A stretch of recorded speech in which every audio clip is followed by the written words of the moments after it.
దేవహూతి కర్దముల యొక్క వివాహం జరిగింది నిన్న. పితృభ్యాం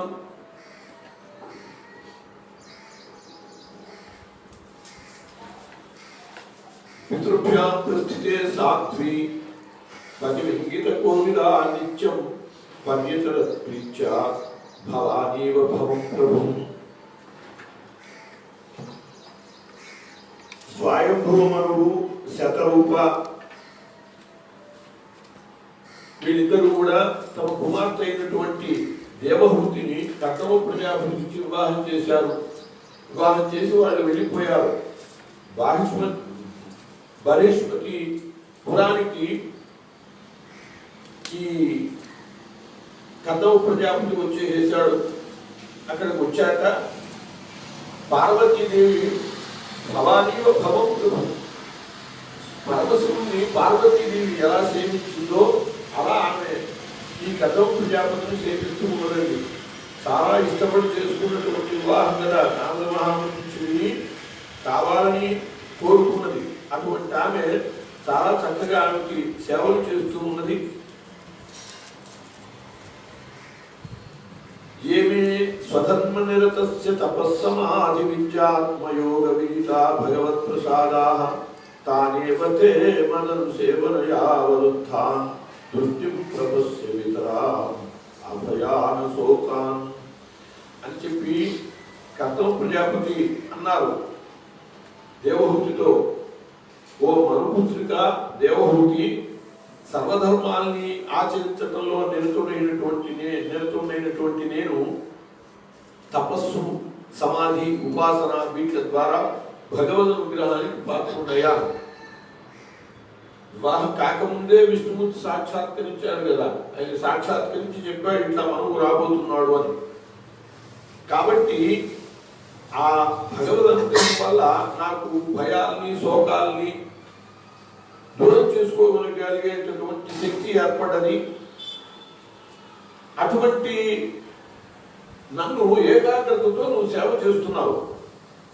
నీవు కూడా అటువంటి సిద్ధులకి అర్హురాలు కాబట్టి నీకు దివ్య దృష్టిని ఇస్తున్నాను అని చెప్పి ఆయన అనుగ్రహ భావంతో దేవహూతికి కూడా దివ్య దృష్టిని ప్రసాదించాడు.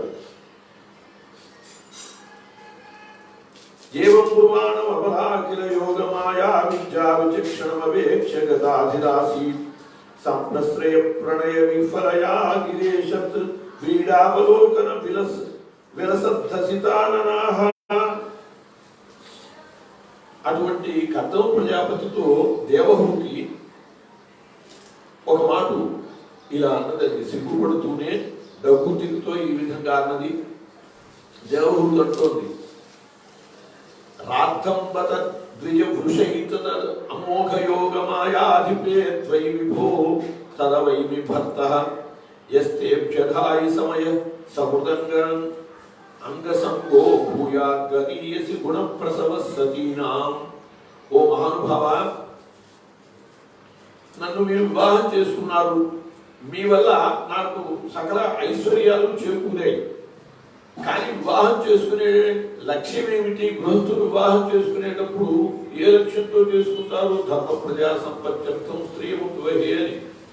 ధర్మ ప్రజ అంటే సంతానం, ధర్మ సంతానం కోసం, ప్రజ కోసమని వివాహం చేసుకుంటారు. అట్లాగే నీవు ప్రతిజ్ఞ చేసి ఉన్నావు. ఆ సమయం ఇప్పుడు ఆసన్నమైంది. నువ్వు ఎవరు ప్రతిజ్ఞ చేసావు? సంతానం కలిగేదాకా నేను దేవహూతితో ఉంటాను చెప్పి మామగారితో ముందే చెప్పేసాడు. ఆ సమయం వచ్చింది ఇప్పుడు. కాబట్టి పతివ్రతలైనటువంటి వాళ్ళు కోరుకునేది ఏమిటి అంటే పతి వలన సత్సంతానాన్ని కోరుకుంటారు. కాబట్టి ఆ భాగ్యాన్ని నాకు ప్రసాదించవలసినది అని చెప్పి ఆమె సిగ్గుపడుతూనే తన కోరిక వ్యక్తం చేసింది. దీనస్తదీశ భవనం సదృశం విచక్షువ. కాబట్టి ఇప్పుడు మనము సంసారం చేయాలి, సంతానాన్ని కనాలి అంటే దానికి అనుకూలమైనటువంటి వస్తువులు భవనాలు కూడా ఉండాలి కదా. తపస్సు చేసుకోవడానికైతే ఎక్కడైనా కుదురుతుంది, చెట్టు కింద కూర్చునే తపస్సు చేసుకోవచ్చు, నిన్ను సేవించవచ్చు. కానీ సంతానాన్ని కనాలి అంటే దానికి కావలసినటువంటివి అనేక రకాలు ఉంటాయి, భోగ సామగ్రి ఇవన్నీ కూడా ఉంటాయి అని చెప్పి ఆ విధంగా ఆమె అనేటప్పటికీ మైత్రేయులు వారు అంటున్నారు, ప్రియాయా ప్రియమన్విచ్చన్ కర్దమో యోగమాస్థిత విమానం కామతం క్షత్రస్థేవ విరచీకరత్. ఈ కర్దమ ప్రజాపతి ఆయన గ్రహించాడు భార్య యొక్క భావాన్ని, దేవహూతి యొక్క భావాన్ని గ్రహించినటువంటి వాడై ఆయన యోగమాయని ఆశ్రయించి, ఎందుకంటే ఆయన అమోఘమైనటువంటి యోగ బలం కలిగినటువంటి వాడు కాబట్టి ఒక అద్భుతమైనటువంటి విమానాన్ని సృష్టి చేశాడు. కామగం విమానం. కామగం అంటే ఎక్కడికి వెళ్ళాలనుకుంటే అక్కడికి వెళ్ళిపోతుండేది. అటువంటి విమానాన్ని సృష్టి చేశాడు. క్షత్రస్థేవా విరచీకరత్, ఇచ్ఛానుసారం విహరించగలిగినటువంటి ఒక విమానాన్ని భరద్వాజ మహర్షి విమాన శాస్త్రాన్ని రాశాడు. అలాంటి విమానాన్ని కూడా ఆయన సృష్టి చేసే పద్ధతిని మామూలుగా వెనక కార్లని తాళం తీసి వాడు దాన్ని లైన్లో పెట్టేవాడు. ఇప్పుడు రిమోట్ వచ్చేసి అక్కడి నుంచే దాన్ని లైన్లో పెట్టేస్తారు. చిన్న చిన్న పిల్లలు ఆడుకుంటూ ఉంటారు రిమోట్ కార్లు, వీడు ఇక్కడి నుంచి నొక్కుతూ ఉంటేనే అది తిరిగిపోతూ. కాబట్టి ఇన్ని రకాల వ్యవస్థలు ఇప్పుడే వస్తున్నాయి. ఆ భరద్వాజ మహర్షి ఆయన యొక్క తపశక్తితో సాధించినటువంటి ఇన్ని అన్ని కాదు, సంకల్పంతో వెళ్ళిపోయేటటువంటి విమానాన్ని కూడా ఆయన సృష్టి చేశాడు. పుష్ప విమానం కూడా అటువంటిదే. అటువంటి విమానాన్ని, ఒక దివ్యమైనటువంటి విమానాన్ని కర్దమ ప్రజాపతి కూడా తన యోగ శక్తి వల్ల సిద్ధం చేశాడు. సర్వకామదుఃఖం దివ్యం సర్వరత్న సమన్వితం సర్వ ఉపచయోదత్వం మణిస్తంభ ఇరుపస్మృతం. ఈ విమానం ఎంత గొప్పది అంటే సర్వకామదుఃఖం, సమస్తములైనటువంటి కోరికలని పితుకుతుంది. అంటే కోరికలు ఇస్తుంది. అది ఏ కోరికలు కావాలంటే ఆ కోరికల్ని తీరుస్తుంది. దివ్యమైనటువంటి విమానం, రత్న ఖచ్చితమైనటువంటి విమానం. అటువంటిది సకల సంపదని ఇయ్యగలిగినటువంటి మణిస్తంభములతో కూడినటువంటి విమానం. అటువంటి విమానాన్ని ఆయన సృష్టి చేశాడు. దేవహూతి యొక్క మనస్తత్వాన్ని, ఆమె కోరికను గ్రహించినటువంటి వాడై ఈ దుర్గృహం తత్పశ్యతి నాతి ప్రీతేన చేతసా సర్వభూతాశయా ప్రావోచత్ కర్తమ స్వయం. ఈ భవనాన్ని చూసింది దేవహూతి, కానీ మనస్సు పూర్తిగా ప్రసన్నం కాల, అని పూర్తిగా ఆనందం కలగల. విమానం అయితే వచ్చింది, బాగానే ఉంది, కానీ ఆయన ఎట్లా ఉన్నాడు? ఆయన జడలు ధరించే ఉన్నాడు, ఆ నాలుగుతోనే ఉన్నాడు, ఆ తపస్సు సంపన్న స్థితిలోనే ఉన్నాడు. అట్లాంటి వాడిని పట్టుకుని ఏ భోగాలు అనుభవించగలుగుతాను? కాబట్టి భవనం అయితే వచ్చింది, కానీ ఆమెలో సంపూర్ణమైనటువంటి సంతృప్తి కలగలేదు. నిమజ్జాస్మిన్ హృదయ భీరు గ్రహించాడు. కర్దమ ప్రజాపతి ఆయన సర్వజ్ఞుడైనటువంటి వాడు కాబట్టి ఆమె మనస్తత్వాన్ని గ్రహించినటువంటి వాడై నిమజ్జాస్మిన్ హృదయ భీరు విమానమిదమారుహ ఇదం శుక్లకృతం తీర్థమాశిషాం వ్యాపకం రుణాం. ఓ దేవహూతి, నువ్వు ఈ బిందు సరోవర తీర్థంలో స్నానం చేయి. అలా స్నానం చేస్తే ఇది శ్రీ మహావిష్ణువు యొక్క ఆనందాశ్రువుల నుంచి ఏర్పడది. బిందు తీర్థము నిన్న చెప్పుకున్నాం మనం, శ్రీ మహావిష్ణువు యొక్క ఆనందాశ్రువుల నుంచి ఏర్పడినటువంటిది. అట్లాగే మాతృగయ ప్రాంతం కూడా ఆ బిందు తీర్థం. అందువల్ల సమస్త మానవాళి కోరికలు తీర్చగలిగినటువంటిది. ఈ తీర్థంలో నువ్వు స్నానం చేసి ఈ భవనంలో ప్రవేశించు అని అన్నాడు.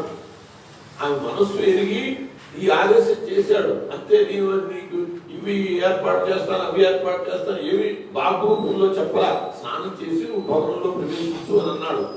అనేటప్పటికీ శాంతస్తా శతాని దశ కన్యక సర్వా కిశోర వయసు దదర్శోత్పరగంధయ. ఆమె ఎప్పుడైతే ఈ బిందు సరోవరంలో మునిగిందో ఆ దేవహూతి అలా మునిగి లేచేటప్పటికల్లా ఒక అద్భుతమైనటువంటి దృశ్యం ఆమె కనపడ్డది. ఏమిటంటే అక్కడ ఒక భవనం కనపడ్డది. అందులో 1000 మంది కన్యకలు ఉన్నారు. వాళ్ళందరూ కూడా యువతులు. వాళ్ళ శరీరాలన్నీ కూడా కమల సౌరభంతో విరాజిల్లుతూ ఉన్నాయి. తాం దృష్టా సహసోత్థాయ ప్రోచు ప్రాంతరే స్త్రీయ భయం కర్మకరి స్తుత్యం శాధినం కరవామకి. వాళ్ళందరూ ఒక మాట అంజలి ఘటించి అన్నారు, అమ్మా మేమందరం కూడా నీకు దాస్యం, మేమేం చేయాలో చెప్పండి, మీకు కావలసినటువంటి ఏర్పాటు చేస్తాము అని. ఆమెకి ఏమిటి ఏదో భావం వస్తే సరిపోదు అని అనిపించిన మనస్సులో ఇప్పుడు 1000 మంది పరిచారకులు వచ్చారు. ఏది కావాలనుకుంటే అది వాళ్ళు చేసేటటువంటి వాళ్ళు. అలాంటి పరిస్థితుల్లో మైత్రేయులు వారు చెబుతున్నారు, విదురా వీళ్ళందరూ కూడా పవిత్రమైనటువంటి మధుర గొప్ప పరిమళ భరితమైనటువంటి జలాల్లో ఈమెకి చక్కగా స్నానం చేయించారు, నూతన వస్త్రాలు ధరింపజేశారు, ఆభరణాలు ధరింపజేశారు, అద్భుతమైనటువంటి భోజన పదార్థాలని ఆమెకు సమకూర్చారు. ఇలా వాళ్ళందరూ సేవలు చేస్తుంటే ఆమె పరమానంద భరితురాలైంది, చాలా సంతోషించింది. యదా సస్మార వృషభం ఋషీణాం దైతుం పతిం తత్ర చాస్తే సహస్త్రీభిర్యత్రాస్తే స ప్రజాపతి. ఆమె ఒక్క మాట అర్థంలో తన ప్రతిబింబాన్ని చూసుకున్నది. తన బింబాన్ని చూసుకునేటప్పటికి చాలా ఆశ్చర్యం, ఆనందం కలిగింది. ఇంతకింతం ఏదో ఆయన సేవ చేస్తూ ఆ పాచిగుడ్డలతోనే అట్లాగే ఉంటూ ఉండేది. అటువంటి పరిస్థితుల్లో సంతానాన్ని అయితే మనస్సులో ఉన్నదాని ప్రకారం కోరింది, కానీ ఆ పరిస్థితిని ఆమె పూర్తిగా సంతృప్తి పడలేదు కదా. ఇప్పుడు అర్థంలో చూసుకుంటే ఆమెకి అద్భుతమైనటువంటి తన రూపము, తన యొక్క స్థితి అవగతమైంది.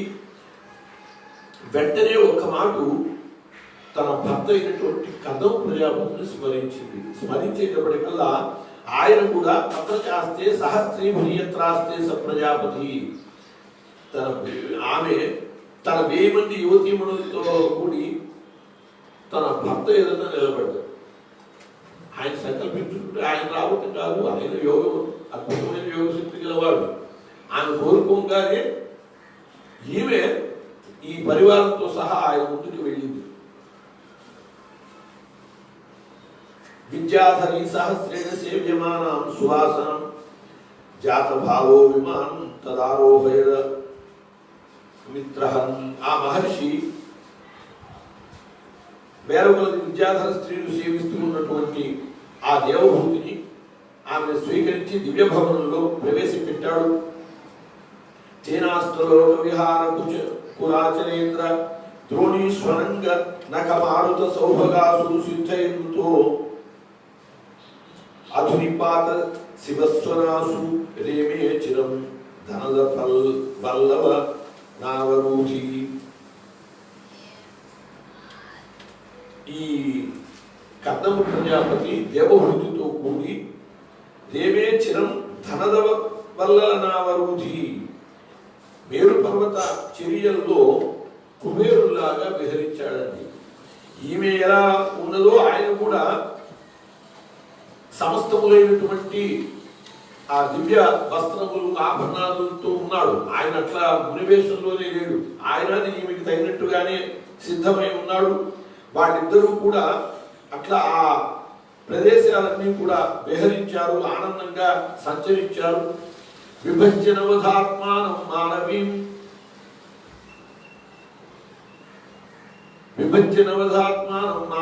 సురతోత్సుకాం రామాం నిరమయం దేవి వర్షభూగాన్ ముహూర్తవత్. ఈ కర్దమ ప్రజాపతి ఆమెని ఆనంద డోలికల్లో తీరుస్తూ అనేక సంవత్సరాలు ఆమెని ఈ ఆనందంలో ముంచెత్తాడండి. ఆమె కోరికని అంత అద్భుతంగా తీర్చాడు. తీర్చి అప్పుడు విభజ్య నవధ ఆత్మానం మానవే సురతోత్సుకాం రామాం నిర్వయం రేమే వర్షపుగా ముహూర్తవత్ అని చెప్పి తనను తాను 9 రూపాలుగా విభజించుకుని ఆ విధంగా ఆమెని అనేక రకాలుగా తృప్తి పరిచాడు. అన్ని రకాలుగా కూడా ఆ కర్దమ ప్రజాపతి దేవహూతిని తృప్తిపరిచాడు. తస్మిన్ విమాన ఉత్కృష్టాం శయ్యాం రతికరీం శ్రిత నచా బుజ్జితం కాలం పంచాపీచేన సంగత. ఈ రతి సుఖాలు అనుభవిస్తూ ఆమె ఎంతకాలం గడిచిందో కూడా, భర్తతో పార్వశ్యంతో ఉన్నటువంటి కాలం ఎంతకాలం అయిందో కూడా ఆమె తెలుసుకోలేకపోయింది. ఏవం యోగానుభావేన తప్పచ్చో రమాణయో శతం వ్యతియు శరదః. శతం వ్యతియు శరదః 100 సంవత్సరాలు గడిచేటంటే వాళ్ళిద్దరూ అలా సుఖంగా కాలం గడుపుతూ ఉన్నటువంటి కాలం 100 సంవత్సరాలు గడిచింది. కానీ అదంతా కూడా స్వల్పకాలంగానే ఆమె వచ్చింది.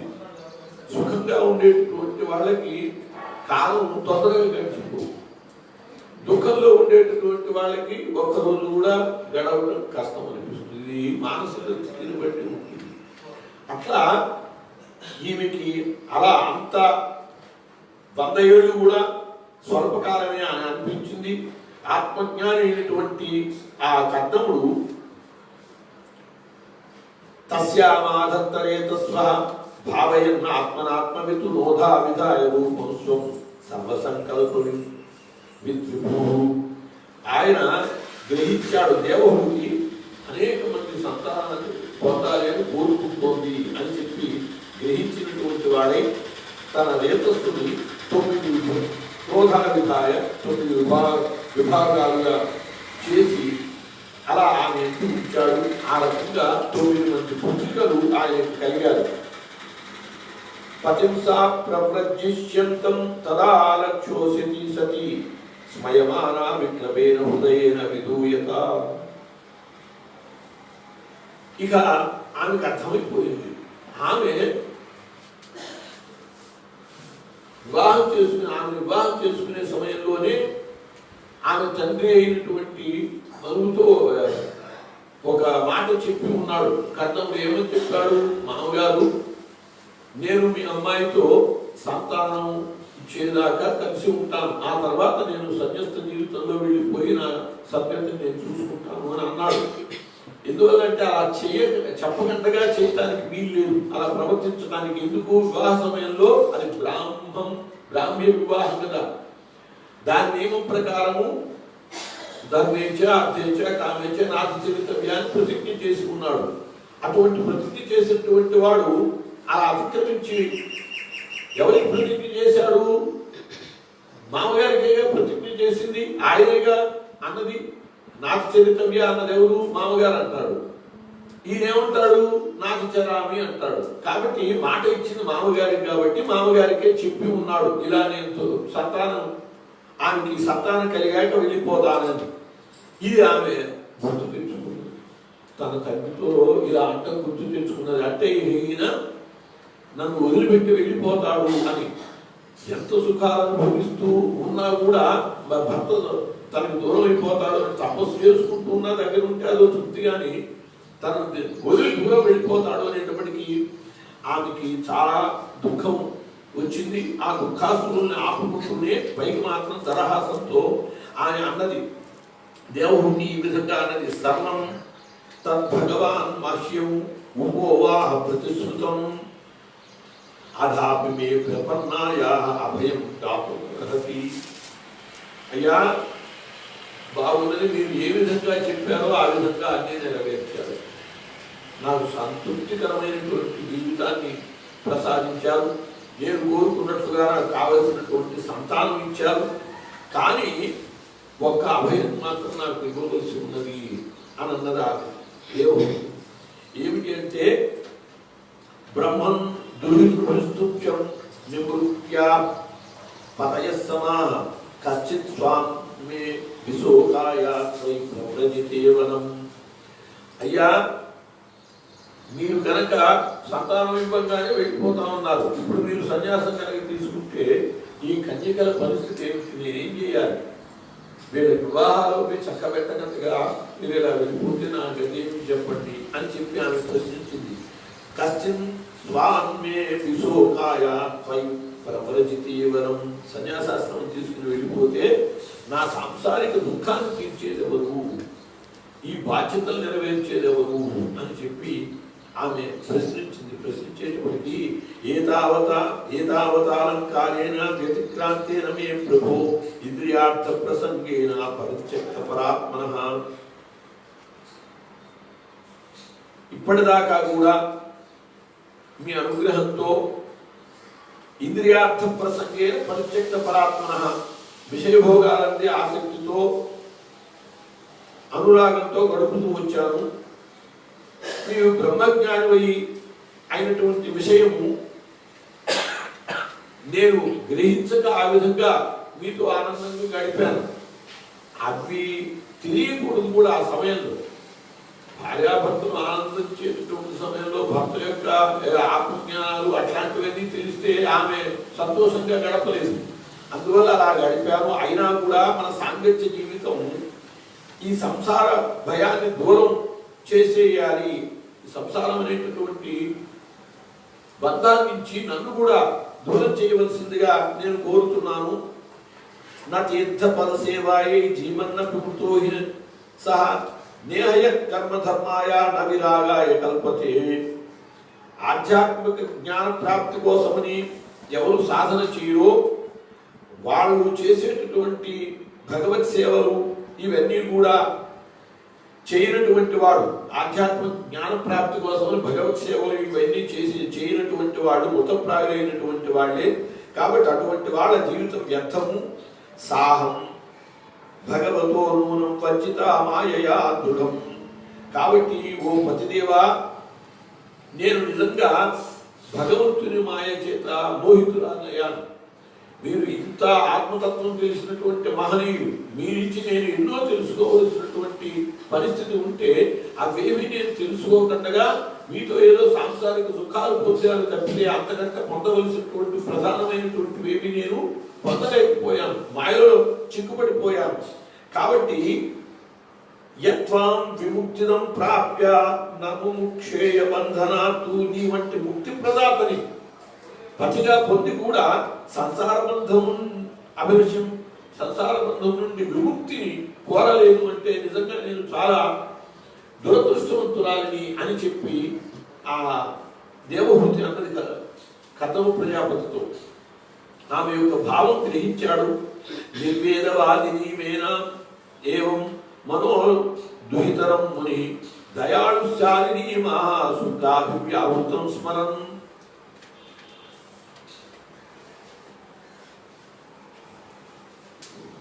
నిర్వేదవాదిని, ఆమె మాట్లాడిన తీరు ఎట్లా ఉంది, చాలా నిర్వేదంగా ఉన్నది.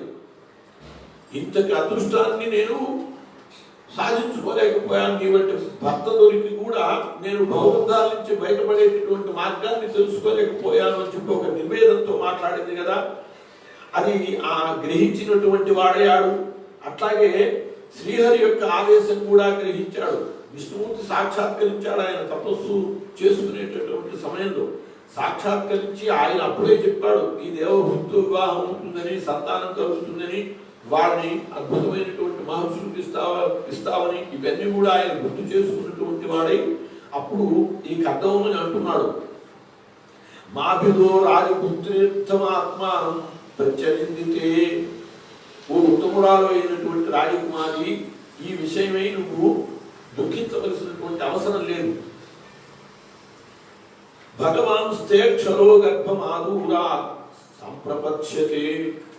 విష్ణుమూర్తి సాక్షాత్కరించినప్పుడు ఇంకో మాట చెప్పాడు ప్రత్యేకంగా, ఏమిటంటే నేను నీకు పుత్రుడిగా పుడతాను అని చెప్పి.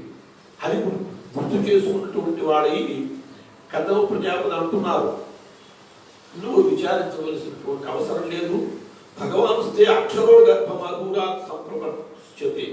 కూడా ఎక్కువ కాలం కూడా లేదు, తొందరగానే నీ గర్భమునందు ఆ భగవంతుడు ప్రవేశించబోతున్నాడు, శ్రీమన్నారాయణుడు ప్రవేశించబోతున్నాడు. కపిలావతారం కూడా ఆయన 22 అవతారాల్లో ఒకటి అని మనం చెప్పుకున్నాం. కాబట్టి కపిల రూపంలో శ్రీ మహావిష్ణువు ఉద్భవించబోతున్నాడు అని చెప్పి. ధృతవ్రతాసి భద్రంతే దమేన నియమేన చ తపో ద్రవిణ దానైశ్చ శ్రద్ధయా చేశ్వరం భజ. మామూలుగా సంతానం ఏదో ఒక సంతానం కలగం వేరు. సాక్షాత్తు భగవంతుడి నీ గర్భంలో పడాలి అంటే అందుకు అనుగుణమైనటువంటి రీతిగా నువ్వు కూడా ఉండాలి.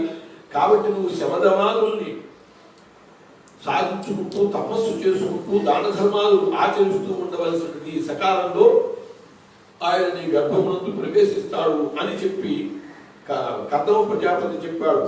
సత్వయా ఆరాధిత శుక్లో వితర్వాన్ మానకం యశ చేతాతే హృదయ గ్రంథి ఔదర్యో బ్రహ్మ భావన. ఇప్పుడు నువ్వు చాలా విచారిస్తున్నావు కదా, నా వంటి భర్త దొరికి కూడా ముక్తి పొందేటటువంటి మార్గాన్ని తెలుసుకోలేకపోయాను చెప్పి బాధపడుతున్నావు కదా. నీ గర్భంలో పుట్టినటువంటి ఆ శ్రీ మహావిష్ణువు నీకు బ్రహ్మోపదేశం చేస్తాడు. నీ హృదయ గ్రంథులని తెచ్చగలిగినటువంటి వాడవుతాడు. నీ హృదయగతమైనటువంటి అజ్ఞానాన్ని అంతా కూడా తెచ్చగలిగినటువంటి వాడవుతాడు. కాబట్టి నువ్వు దాని గురించి కూడా విచారించవలసినటువంటి పని లేదు అని కర్దమ ప్రజాపతి చెప్పారు. అప్పుడు మైత్రేయులు వారు అంటున్నారు విదురుడితో, దేవహూత్యపి సందేశం గౌరవేణ ప్రజాపతే సమ్యక్ శ్రద్ధాయ పురుషం కూటస్థం అభజద్గురుం. ఈ విధంగా భర్త అయినటువంటి కర్దమ ప్రజాపతి చెప్పినటువంటి మాటలను విని త్రికరణ శుద్ధిగా విశ్వసించినటువంటిదై ఆమె అజ్ఞానాంధకారాన్ని తొలగించేటటువంటి ఆ పరమ పురుషుని భక్తి ప్రపత్తులతో సేవించింది. ఆయన తనకి పుట్టబోతున్నాడు కాబట్టి. తస్యాం బహునిధే కాలే భగవాన్ మధుసూదన కార్దమం వీర్యమాపన్నో చగ్ని అగ్నివదారుని. కర్రయందు అగ్ని పుట్టినట్టుగా ఈ కర్దమ ప్రజాపతి యొక్క వీర్యముల ద్వారా ఆ పరంధాముడు శ్రీహరి ఈమె చాలా కాలం ఆయన ఆరాధించిన పిమ్మట కర్దముని యొక్క తేజస్సుని స్వీకరించి ఆయన ఉద్భవించాడు. ఆమె గర్భమునందు ఉద్భవించాడు. అవారయస్తదా వ్యోమ్ని వాదిత్రాణి ఘనాఘనా గాయంత గంధర్వా నృత్యంచ అప్సరసోముదా. అలా ఆయన పుట్టినటువంటి సమయంలో దేవహూతికి సంతానం పురుష సంతానం కలిగినటువంటి సమయంలో గంధర్వులు మంగళ గీతాలు ఆలపించారట. దేవతలు ఆకాశం నుంచి పుష్పవృష్టి కురిపించారట. అట్లా అప్సరసలు ఆనందంతో నృత్యమాడారట. దేవతలు దేవలోకం నుంచి ఆ విధంగా ఆనందాన్ని ప్రకటించారు. తత్కర్దమాశ్రమ పదం సరస్వచ్చ పరిస్థితం స్వయంభూ సాకం ఋషిభి పరిచాలిరభ్యగాత్. ఆ శుభ సమయంలో బ్రహ్మదేవుడు కూడా మరీచి మొదలైనటువంటి గురులను తీసుకుని సరస్వతి నదీ తీరంలో ఉన్నటువంటి కర్దమ ప్రజాపతి యొక్క ఆశ్రమానికి వచ్చాడండి. భగవంతం పరం బ్రహ్మ సత్వేనాంశేన శత్రుహన్ తత్వ సంఖ్యాన విజ్ఞప్తై జాతం విద్వానస్వరాట్. ఓ మైత్రేయుడు అంటున్నాడు, విదురా షడ్గుణైశ్వర్య సంపన్నుడైనటువంటి ఆ పరబ్రహ్మ శ్రీహరి ఉన్నాడే, తన సత్వమయమైనటువంటి అంశతో లోకంలో సాంఖ్యశాస్త్రం ప్రతిపాదన చేయడం కోసమని అలా ఉద్భవించాడు, అవతరించాడు. జ్ఞాననిధి దేవతల్లో శ్రేష్ఠుడు అయినటువంటి బ్రహ్మదేవుడికి తెలిసింది ఈ విషయం. సాంఖ్యశాస్త్ర ప్రతిపాదన కోసమని, సాంఖ్యశాస్త్రం అంటే జ్ఞానమే. రెండవ మనం భగవద్గీతలో రెండవ యోగం చెప్పుకుంటాం, సాంఖ్య యోగం అని చెప్పి. దాన్ని ప్రతిపాదించడం కోసమని ఆయన ఉద్భవించాడు అని చెప్పి తెలుసుకున్నటువంటి వాడే బ్రహ్మదేవుడు అలా వచ్చేసాడన్నమాట. సాక్షాత్తు విష్ణువుని ఏ రూపంలో తెలిసినా ఆనందమే. భూమి మీద మళ్ళీ పుట్టాడనేటువంటి వచ్చేసేసాడు. బాణమిచ్చరమన్యేత గౌరవేణ గురోర్వచ ఏతావచ్చేవ శుశ్రూష కార్యా పితృపుత్రకై బాణమిచ్చరమన్యేన గౌరవేణ గురోర్వచ. నీవు బ్రహ్మదేవుడు అంటున్నాడు, కర్దమా, ఈ కర్దమ ప్రజాపతి కూడా బ్రహ్మదేవుడి నుంచి వచ్చినటువంటి వాడే కాబట్టి నువ్వు చాలా యోగ్యుడివి, చాలా అదృష్టవంతుడివి.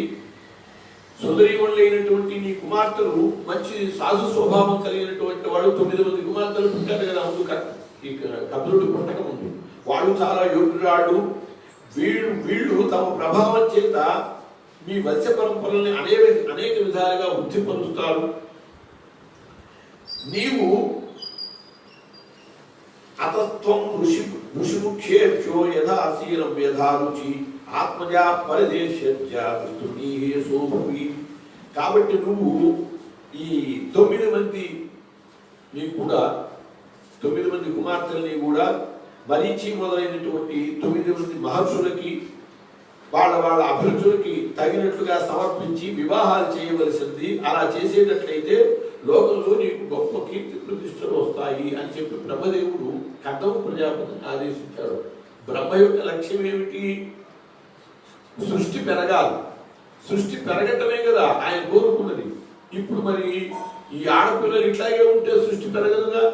కాబట్టి ఆడపిల్లల్ని తగినటువంటి వాళ్ళకి ఇచ్చి వాళ్ళ ద్వారా ఇంకా వృద్ధి అయితే అది తన లక్ష్యం నెరవేరినట్టు. కాబట్టి అట్లా నువ్వు వాళ్ళకి ఇచ్చి వివాహం చేయవలసింది అని చెప్పి సలహా చెప్పాడు.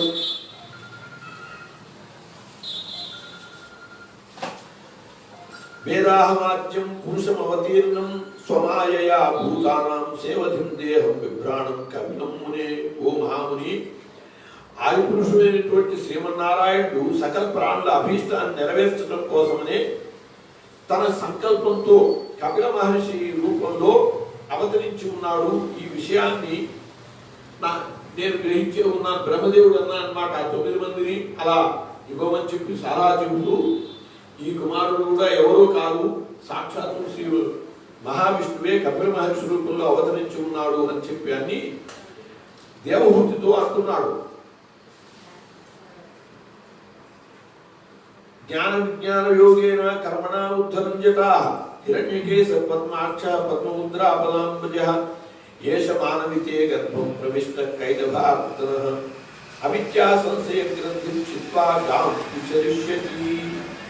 అమ్మా, ఈ గర్భాన పడ్డాడే, ప్రవేశించాడే, ఆయన ఎవరో కాదు, సాక్షాత్తు పురుషోత్తముడు. తన జ్ఞాన విజ్ఞాన సంపదతో జీవుల యొక్క కర్మవాసనలన్నీ తొలగించడం కోసమని ఆయన ఉద్భవించాడు. సాంఖ్య శాస్త్రాన్ని, జ్ఞానాన్ని తెలియజేయటం ద్వారా సమాజంలో ఉన్నటువంటి జీవుల యొక్క కర్మవాసనలన్నింటినీ తొలగిస్తాడు. ఎప్పుడు పోతాయి కర్మవాసనలు? జ్ఞానం అభ్యుతే కదా.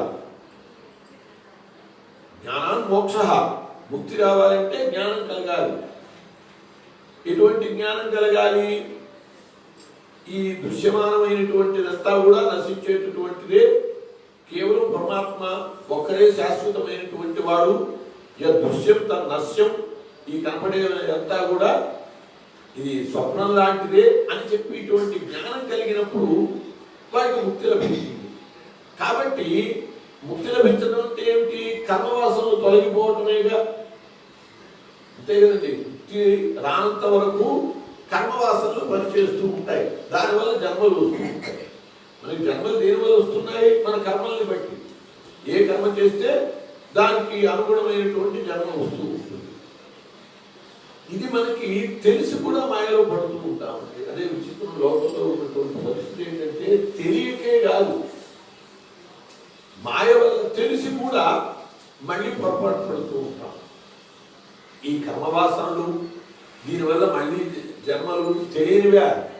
మనం పునః అనుకుంటూనే ఉంటాం. జీవితంలో ఎన్ని మాటలు అనుకుంటాము. ఏదైనా కష్టం వచ్చిందనుకోండి, ఏ జన్మలో ఏ పాపం చేశానో వచ్చింది అంటే ఏ జన్మలోనో చేసిన కర్మ ఫలితం తర్వాత అనుభవిస్తూ ఉంటామని చెప్పి మనకి తెలుసుగా, తెలియదు కాదు. అట్లానే ఆత్మజ్ఞానం అభ్యుద్యా అంటే మళ్ళీ అబ్బ మాయలో పెట్టుకుంటూ ఉంటాం. తెలిసినట్లే ఉంది. తర్వాత జన్మకి కారణం ఎవరు? తర్వాత జన్మ ఎలాంటి జన్మ రావాలో నిర్ణయించేది ఎవరండి? మనమే, భగవంతుడు కాదు. మనం ఎలాంటి జన్మ కావాలంటే అలాంటిది వస్తుంది. కానీ అలా మనం ప్రవర్తించలేకపోతుంది. ఒక ఆఫీసులో 2 గుమాస్తాలు బయటకు వచ్చారు మధ్యాహ్నం. జరిగిన సంగతి చూసి వాళ్ళ 2 కూడా బయటకు వచ్చి వేరుశనక్కాయలు కొనుక్కున్నారు. చెరువు పట్ల వేరుశనక్కాయలు కొనుక్కున్నారు. కొనుక్కుని ఆ 4 కాయలు ఒకడు ఆ పక్కన ఉన్న పొక్కకి వేశాడు. వెంటనే రెండో వాడు అన్నాడు, ఏంట్రై నీకు ఆ పొక్క మీద ప్రేమ పుట్టింది అన్నాడు. అనేటప్పటికి ఆ కాయలు వేసిన వాడు అంటున్నాడు, ఒరే ఇంత చండాలంగా అన్యాయంగా ఈ లంచాలు కొట్టుకున్నాము, సొమ్ము కాజేస్తున్నాము, వచ్చేదని పెట్టు మనం కుక్కలేము మేము. వాళ్ళు ఏ ఆఫీసు కూడా రెండో ఉంటారు, బయటకు వచ్చేవాళ్ళు. ఇంత ఘోరంగా దేవుడి సొమ్ము తినేస్తూ వచ్చేవాళ్ళు. మనకి ఎక్కువ వచ్చేసేమో కుక్కలేము నేను. అప్పుడు మళ్ళీ ఎవరైనా నాకు కాయలేస్తారని వాడు ఏం చేస్తున్నాడో దాని యొక్క ఫలితం ఏమిటో అది వాడికి తెలుసు. తెలిసి కూడా వచ్చేది కుక్క జన్మ వస్తుంది అనుకుంటూనే ఆ కుక్క జన్మ పొందటానికి వాడు సిద్ధమవుతున్నాడు. మళ్ళీ ఆఫీసులోకి వెళ్ళి బలకం చేయి పెడతాడు. కానీ ఈ జ్ఞానం కలిగింది కాబట్టి మానేస్తాడా? మరుసటి రోజు లంచాలు తీసుకోవటం మానవుడు. అది జరుగుతున్నటువంటి విషయం. కాబట్టి ఆయన ఈ లోకంలో ఉన్నటువంటి ఆ కర్మ వాసనల్ని తొలగించటం కోసమని, జ్ఞానాన్ని అందించటం కోసమని నీ గర్భంలో పుట్టాడు. అయం సిద్ధగణాధీశ సాంఖ్యాచార్యై సుసమ్మతః లోకే కపరీత్యాఖ్యాం కర్తావర్ధనః. ఇతడు లోకంలో కపిలుడు అని చెప్పి ఖ్యాతి పొందుతాడు. సిద్ధగణములకి స్వామి అవుతాడు ఆయన. సాంఖ్యాచార్యులకి సాంఖ్య శాస్త్రం తెలిసినటువంటి వాళ్ళందరికీ కూడా ఆయన గురువు అవుతాడు. అటువంటి ఆయన వల్ల మీ కీర్తి కూడా బాగా విస్తృతం అవుతుంది అని చెప్పి బ్రహ్మదేవుడు చెప్పాడు. ఆ తర్వాత మైత్రేయులు వారు అంటున్నారు, తావాస్యాస్య జగత్స్రష్టా కుమారైః సహ నారదః హంసో హంసేన యానేన త్రిధామ పరమం యేయు. అలా ఓదార్చినటువంటి వాడై బ్రహ్మదేవుడు తన పరివారంతో కూడి వెళ్ళిపోయాడు. తన లోకానికి, సత్యలోకానికి వెళ్ళిపోయాడు. ఓ విదురుడా, బ్రహ్మదేవుడు వెళ్ళిపోయాక కర్ణవ మహర్షి ఆయన యొక్క ఆజ్ఞానుసారం బ్రహ్మదేవుడు ఆజ్ఞ చేశాడు కదా, నీ కుమార్తెలందరినీ కూడా వీళ్ళకి ఇవ్వమని చెప్పి ఆయన చేసిన ఆజ్ఞ ప్రకారము వీళ్ళందరినీ కూడా అలా విద్యుక్త ధర్మంగా వివాహం చేశాడు. ఎవరెవరికి ఎలా ఇచ్చి చేశాట అంటే, మరీచయే కళాం, కళ అనేటటువంటి కూతుర్ని మరీచికి ఇచ్చాడు. అనసూయని అత్రి మహర్షికి ఇచ్చాడు. శ్రద్ధని అంగిరసునికి ఇచ్చాడు. విభువు అనేటటువంటి ఆమెని పురస్తునికి ఇచ్చాడు. పురహనుకు ఆయనకి తగినటువంటి గతి అని ఆమెను ఇచ్చాడు. క్రతువుకి ఆయనకు అనుకూలవతి అయినటువంటి క్రియలు ఇచ్చాడు. భృగువుకి ఖ్యాతి ఇచ్చాడు. వశిష్ఠుడికి అరుంధతి ఇచ్చాడు. ఇలా అధర్వుడికి శాంతినిచ్చి పెళ్లి చేశాడు. ఈ విధంగా 9 మందిని కర్ణవ ప్రజాపతి 9 మందికి మరీచి మొదలైనటువంటి ఒళ్ళుకి పెళ్లి చేశాడు. ఇక్కడ మనం గుర్తించుకోవాల్సింది ఏంటంటే, వశిష్ఠ మహర్షికి అరుంధతిని వివాహం చేశాడు. కాబట్టి అరుంధతి ఎవరి కుమార్తె? కర్ణవ ప్రజాపతి కుమార్తె. కానీ లోకంలో ఉన్న అభిప్రాయం ఏమిటో తెలుసుంది, అరుంధతి మాలిక పిల్లని వశిష్ఠుడు ఆమె చేసుకున్నాడని. ఇది ఒక పెద్ద భ్రాంతి ఉన్నది. ఒక మాలిక అసోసియేషన్ వాళ్ళు నన్ను అడిగారు, ఏమిటంటే మాకు అరుంధతి చరిత్ర రాసి పెట్టాలండి మీరు, అంటే వాళ్ళ ఆడపడుచు అనే భ్రాంతి. నేను రాయాలంటే వాళ్ళకి ఏం రాసి పెట్టాలి? కర్ణవ ప్రజాపతి కూతురు అని అంటే వాళ్ళు ఒప్పుకోరు ఆ పుస్తకాన్ని అనేటవాడికి. నాకు సాధ్యం కాదు బాబు, మీరు ఎవరినైనా చూసుకోండి. మనం మీ మాది కాదు అంటేనే వాళ్ళ కోపం వస్తుంది, అవును అనేమో మనం రాయలేము. ఈ రకమైన అసలు వ్యవహారం ఇదన్నమాట. కర్ణవ ప్రజాపతి యొక్క 9 కుమార్తెలలో అరుంధతి ఒక ఆమె. సామాన్యురాలు ఆమె. అరుంధతి అసాధారణమైనటువంటి స్త్రీ అండి. అందువల్లనే సప్తఋషులలో ఆమె ఒక్కతికే స్థానం ఉంది. కశ్యప, అత్రి, భరద్వాజ, విశ్వామిత్ర, గౌతమ, జమదగ్ని వీళ్ళెవ్వరికి భార్యలు పక్కన లేరు. ఒక్క వశిష్ఠుడికి మాత్రమే ఉన్నది. అటువంటి స్థానం ఆమె సంపాదించుకున్నటువంటి మహాతల్లి. తతస్థరుషే క్షప్త కృతదారా నిమంత్రితం ప్రాతిష్టం నందిమాపన్నాః స్వం స్వమాశ్రమం మండలం. వీళ్ళందరూ కూడా భార్యలను తీసుకుని వాళ్ళ ఆశ్రమానికి వెళ్ళిపోయారు. సచావతీర్ణం త్రియుగమాజ్ఞాయ విభజన శుభం ప్రాతిష్టం వివిక్త ఉపసంగమ్య ప్రణమ్య సమభాషత. తర్వాత కర్దమ ప్రజాపతి తనకి పుట్టినటువంటి వాడు ఎవరో తెలుసు. ఈ కపిలుడు తన సంతానమైన కపిలుడు ఎవరో తెలుసు కదా, ఎవరు శ్రీ మహావిష్ణువే అని చెప్పి తెలుసు. కాబట్టి అటువంటి ఆ కపిలుడి దగ్గరికి వెళ్ళి నమస్కారం చేశాడు. తండ్రి కొడుకు నమస్కారం చేశాడు. ఇక్కడ పితాపుత్ర సంబంధం కాదు, సాక్షాత్తు శ్రీ మహావిష్ణువు ఆయన. అందువల్ల ఆ దృష్టితో ఆయనకి నమస్కారం చేసి, దేవా, తాము చేసుకున్నటువంటి దుష్కర్మల కారణంగా ఈ సంసారంలో పుట్టి నరకయాత్రలో పడుతూ ఉంటారు. ఇలాంటి పరిస్థితుల్లో నీ చరణాన్ని దర్శించడం అనేటటువంటిది చాలా యోగ్యమైంది అని ప్రయత్నం చేస్తూ ఉంటారు. తాన్యేవతే అభిరూపాణి రూపాణి భగవన్స్వా యాని యాని త్రోచంతే స్వజనా నామరూపిణః. ఓ సర్వేశ్వర, నీవు రూపరహితుడివి అయినా కూడా నీ భక్తులు ఏ ఏ రూపాల్లో కోరుతూ ఉంటారో ఆయా రూపాల్లో నీవు దర్శనమిస్తూ ఉంటావు. అది నీ యొక్క లక్ష్యము, లక్షణము. చరిచేత్వాం ఉదయించన్ విశోకః. కాబట్టి జగత్పతిపై నీ ఆజ్ఞ కొరకు నేను నిన్ను వేడుకుంటున్నాను. నీ అనుగ్రహం వల్ల నేను శోకరహితున్నై. చరిచేత్వాం ఉదయించన్ విశోకః. నేను శోకరహితున్నై నీ అనుగ్రహం ద్వారా, నీ అనుగ్రహం వల్ల సంచరించాలి, సుఖంగా ఉండాలి అని చెప్పి కోరుకుంటున్నాను. కాబట్టి అందుకు నిన్ను వేడుకుంటున్నాను. అంటే శోకరహితమైనటువంటి విధిని నాకు, విధానాన్ని నాకు ప్రసాదించవలసింది అని చెప్పి కోరాడు. అప్పుడు భగవంతుడు అంటున్నాడు, శ్రీ భగవాను వాచ, కపిలుడు ఆయన కదా, విష్ణువే కదా, మయా ప్రోక్తం హి లోకస్య ప్రమాణం సత్యలౌకికే అధాదిన మయా తుభ్యం యదవోచం మృతం ముని. ఓ కర్ణవ మహాముని, వైదిక లౌకిక కర్మలన్నింటిలో కూడా ఈ లోక విషయంలో నేను చెప్పిందే ప్రమాణము. నేను నీ కుమారుడై జన్మిస్తాను అని చెప్పి అన్నాను. దాన్ని సత్యం చేయడం కోసమనే నేను పుట్టాను. తపస్సు చేసుకునే సమయంలోనే కర్దమ ప్రజాపతికి చెప్పి ఉన్నాడు. నేను ఇచ్చిన వాటి ప్రకారము నేను ఇప్పుడు నీకు ఉద్భవించాను. ఏతన్మే జన్మలోకేస్మిన్ ముముక్షాణాం దురాశయాత్ ప్రసఖ్యానాయ తత్వానాం సమ్మతాయాత్మదర్శినే. ఈయన అవతారం యొక్క ముఖ్య లక్షణాలు రెండు. ఆ లక్షణాలు వాటి కోసమే పుట్టాను. ఒకటి ఏంటంటే సూక్ష్మ శరీరం నుండి విముక్తి కాగోరేటటువంటి గురులకి ఆత్మసాక్షాత్కారం కలిగించారు. స్థూల దేహం నుండి విముక్తులు అందరూ అవుతారు. ముక్తి పొందాలి అంటే స్థూల దేహం నుంచి విముక్తులు అవటం కాదు, సూక్ష్మ దేహం నుంచి విముక్తులు కావాలి. అంతే కదా. స్థూల దేహం నుంచి విముక్తులు అవటము అంటే చచ్చిపోవటమే. చచ్చిపోవటం ద్వారానే స్థూల దేహం నుంచి విముక్తులు అవుతారు.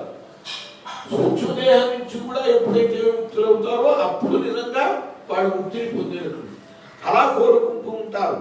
కాబట్టి అటువంటి వాళ్ళకి ఆత్మసాక్షాత్కారం కలిగించాలి, అది ఒక లక్ష్యం. ఆత్మసాక్షాత్కారం కలగటం వల్ల వాళ్ళకి ఆ సూక్ష్మదేహం నుంచి విముక్తి ఏర్పడుతుంది, ముక్తి ఏర్పడుతుంది. ఆ లక్ష్యం ఒకటి. రెండవది ఏమిటంటే ప్రసఖ్యానాయ తత్వానం, ప్రకృతి మొదలైనటువంటి తత్వాల విషయంలో వివేచన కలిగించి వీటి గురించి వివరించి వాటిని జ్ఞానం కలగాలి అంటే ముందు ఈ తత్వ వివేచన జరగాలి. ప్రకృతి ఏమిటి అనేటటువంటిది తెలిస్తే దానికంటే భిన్నుడైనటువంటి పురుషుని గురించి అర్థం చేసుకుని, ఆ పరమాత్మ గురించి అర్థం చేసుకునే అవకాశం ఉంటుంది. ఏష ఆత్మపదో అవ్యక్తో నష్టకాలేన భూయస తం ప్రవర్తయితు దేహమిమం విద్యమయాత్మం. ఈ ఆత్మతత్వం ఉన్నదే, ఇది చాలా సూక్ష్మమైనటువంటిది అని తెలుసుకోవడం చాలా కష్టం. అందువల్ల దాన్ని బోధించడం కోసమనే ఇప్పుడు ఈ దేహాన్ని నేను పొంది ఉన్నాను అని చెప్పి ఆత్మన్యేవాత్మన వీక్ష విశోకో అభయపృచ్చతి. కాబట్టి నువ్వు కూడా ఆత్మ దర్శనం చేసినటువంటి వాడివి, నీ పవిత్ర అంతఃకరణలో నన్ను దర్శించు. ఊరికే ఇక్కడ చూడటం కాదు, ఉయ్యాల్లో నన్ను చూడటం కాదు, లేదు బయట మరో రూపంగా చూడటం కాదు, ఆత్మయందును దర్శించు. అట్లా దర్శించినటువంటి వాడివై శోకాల నుండి విముక్తుడవై భయరహితమైనటువంటి మోక్షాన్ని పొందగలవు అని చెప్పి ఆ కపిల మహర్షి రూపంలో ఉన్నటువంటి శ్రీ మహావిష్ణువు కర్దమునికి చెప్పాడు.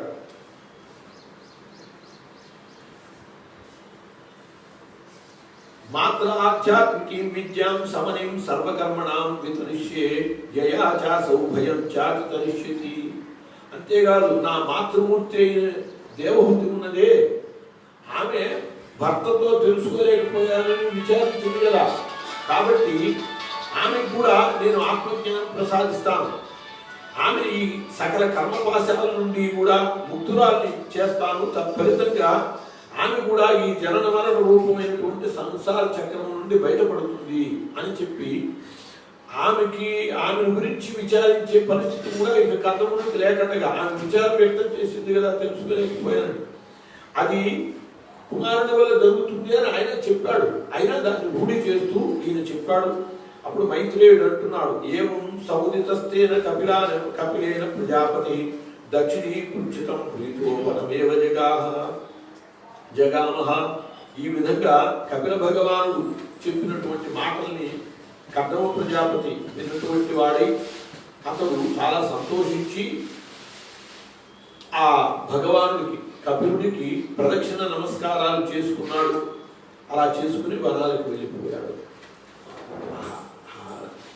జన్మ యొక్క విశిష్టతతో ఉంది. కపిలుడికి సాక్షాత్తు విష్ణువు కాబట్టి కుమారుడైనటువంటి ఆ బిడ్డకి ఆ ప్రదక్షిణ నమస్కారాలు చేశాడు. జ్ఞానం ఉన్నప్పుడు అది చేయగలుగుతాం. భావన ముఖ్యమండి. ఆ భావనని బట్టి మనం ఆచరించగలుగుతాం. నిజంగా ఆ భావన పట్ల అంతది కాబట్టి మనము చిన్నపిల్లలు కూర్చోబెట్టి దసరాలో మనం ఏం చేసాం, కుమారి పూజ చేసాం. 3 ఏళ్ల పిల్లలు కూర్చోబెట్టి 4వ రోజు పూజ చేశాం. ఆమెకి ఆశీర్వదించడం తెలుసా, ఏమన్నా తెలుసా? ఆ చేతిలో మనమే అక్షతలు పెట్టి ఆమె చేతిని పట్టుకుని మనమే మన నెత్తిని వేసుకున్నాం. ఎంత విచిత్రం చూడండి. ఎందుకు వేసుకున్నాం మనం? ఆమె ఎందు మనం ఆ తల్లిని, పరాశక్తిని, బాలాత్మ సుందరిని చూసాం, భావన చేయగలిగాం. కాబట్టి ఆమె ప్రదక్షిణలు చేసాం, ఆమెకు నమస్కారం చేసాం. 3 ఏళ్ల పిల్లకి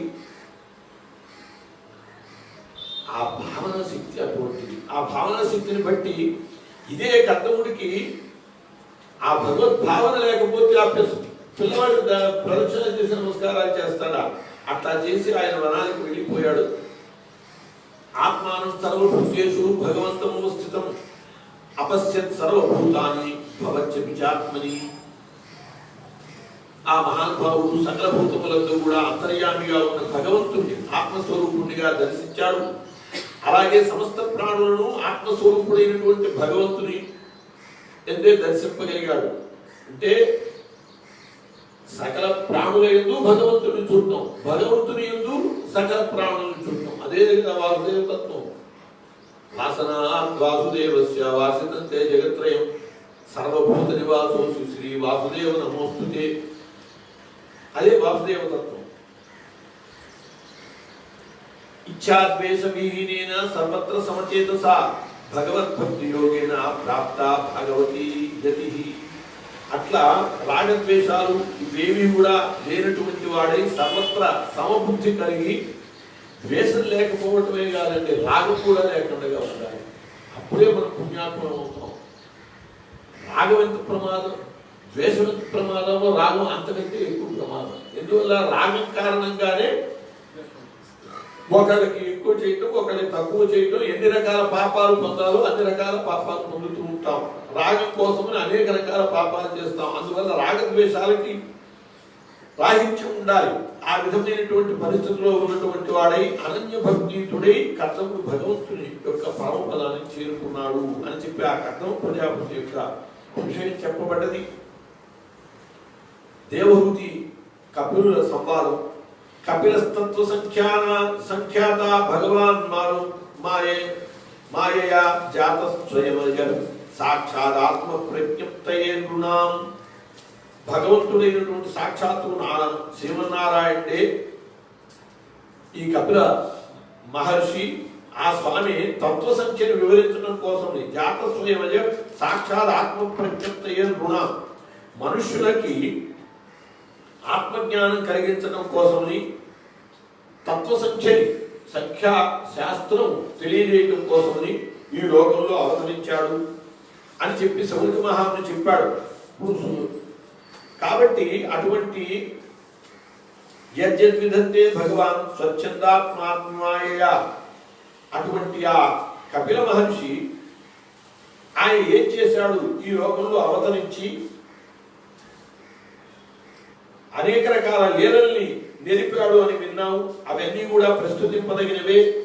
వాటిని వినటం కోసం మేము శ్రద్ధగా ఉన్నాము, కాబట్టి వాటిని వివరించవలసింది అని చెప్పి ఆ కపిలుని యొక్క ఆత్మజ్ఞానోపదేశాలు సంఖ్యా శాస్త్రము ఆయన చెప్పిన వాటి గురించి మాకు చెప్పవలసింది అని శివగారు అడిగారు.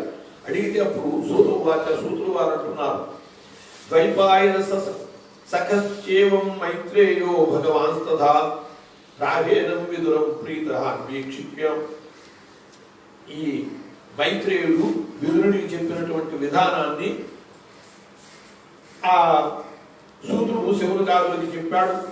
పితరి ప్రస్థితే అరణ్యం మాతు ప్రియ చికీర్షయ తస్మిన్ బిందు సరే అవాత్సీత్ భగవాన్ కపిలః కిల.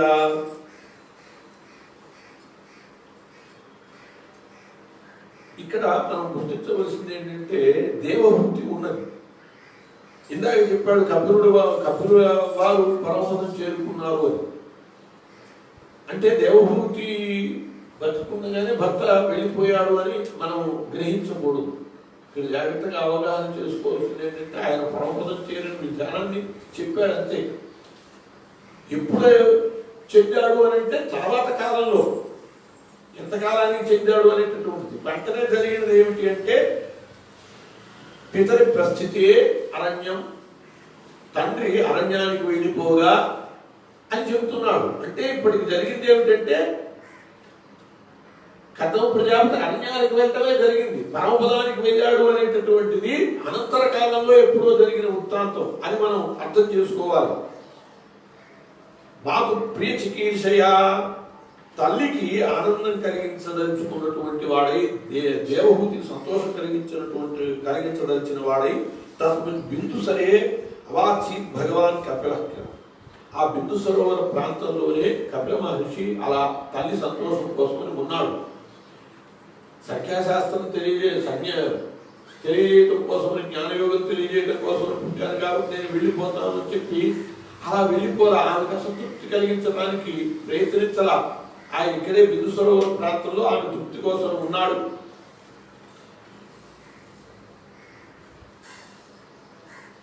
దేవహూతి వాచ, ఆ పరిస్థితుల్లో దేవహూతి అంటోంది, నిర్మిణా నితరాం భూమన్ అసనింద్రియ దర్శనాత్ సచక్షు జన్మనామంతే లబ్ధం మే త్వదనుగ్రహాత్. ఓ కపిలముని ప్రభు, ఆమె కూడా తెలుసు ఆయన దైవమే అని చెప్తాడు కదా. అనేక జన్మల తర్వాత నీ దయ వల్ల నాకు నీ అనుగ్రహం కలిగింది, నీ దర్శన భాగ్యం కలిగింది. కుమారుడుగానే దర్శనమిచ్చాడు ఆయన. యో అవగ్రహోయహం అతి మమేతి తస్మిన్ యోజితస్త్వయా. సృష్టి పరంపరని నడపడం కోసమని దేహగేహములైన అహంకారం, మమకారం, అభిమానాలు ఇవే కలిగించావు మాయా ద్వారా. అందువలన నాలో ఏర్పడినటువంటి ఈ మోహాన్ని నువ్వే తొలగించవలసినది. ఈ మోహం మాయ ద్వారా కలిగించిన వాడివి నువ్వే కాబట్టి అటువంటి ఆ మాయా మోహాన్ని నువ్వు తొలగించవలసింది అని చెప్పి ఆయన్ని కోరింది. జిజ్ఞాసయ అహం ప్రకృతే పురుషస్య నమామి సద్ధర్మ విదాం వరిష్టం. కాబట్టి నేను ప్రకృతి పురుషుల తత్వాన్ని తెలుసుకోవటం కోసమని నిన్ను శరణు వచ్చాను, నమస్కరిస్తున్నాను నీకు అని చెప్పి ఆ కపిల మహాముని ఆ బిడ్డ ఇప్పుడు ఇంకా ఆయన ప్రార్థించింది. ఆయన ఎలా నమస్కారం చేశాడో ఈమె కూడా అట్లాగే నమస్కరించి ప్రార్థించింది. ఇంకా చిన్నవాడుగానే ఉన్నాడు. మైత్రేయుడు అంటున్నాడు, ఇది స్వమాతుర్నివదత్ మాతుర్నిరవత్యమీప్సితం నిశమ్య పుంసామపవర్గవర్ధనం ధియాభినంత్యాత్మవతాం సతాం గతిః బభాస ఈషత్ స్మితశోభితాననః. ఎంత పెద్దవాడైనా తల్లికి బిడ్డే కదా. కాబట్టి ఆ కుమారుడు అక్కడ ఉంటూ దేవభూతి కర్ణ భగవానుడు అడిగినటువంటి విషయము, వాళ్ళ మధ్య జరిగినటువంటి సంభాషణము చాలా పవిత్రమైనటువంటిది. మైత్రేయులు వారు అంటున్నారు, ఆమె యొక్క అభిలాష విని జితేంద్రుడు అయినటువంటి సత్పురుషులకు పరమగతి ఇచ్చేటటువంటి రమణ భగవానుడు ఆమెను తన మనస్సులోనే అభినందించుకుని ఆమెకి కావలసినటువంటి ఉపదేశం చేశాడు అని చెప్పి, అప్పుడు ఈ భగవాను వాచ, శ్రీ భగవాన్ వాచ అంటే కపిల భగవాన్ ఇప్పుడు భగవానుడిగానే ఆమెకు ఉపదేశం చేస్తున్నాడు. యోగ ఆధ్యాత్మిక పుంసాం మతో నిశ్రేయసాయమే అత్యంతోపరతిత్యత్ర దుఃఖస్య చ సుఖస్య చ. అమ్మా, అధ్యాత్మ యోగమే మానవులకి ఆత్యంతిక శ్రేయస్సును చేకూర్చేది. అంటే జ్ఞానయోగం అదే ఆత్యంతిక సుఖం ఇచ్చేది. మిగతావేవి కూడా ఆత్యంతిక సుఖం ఇవ్వవు. కర్మయోగం అయినా కూడా ఆ కర్మయోగం మళ్ళీ జ్ఞానంగా పరిణమించే ఆత్యంతిక సుఖాన్ని ఇస్తుంది. ఏదైనా భక్తి యోగం కూడా భక్తి ఆనందాన్ని కలిగించేదే, కానీ పరిణతిలో అది కూడా జ్ఞానంగా పరిణమించే ముక్తినిస్తుంది.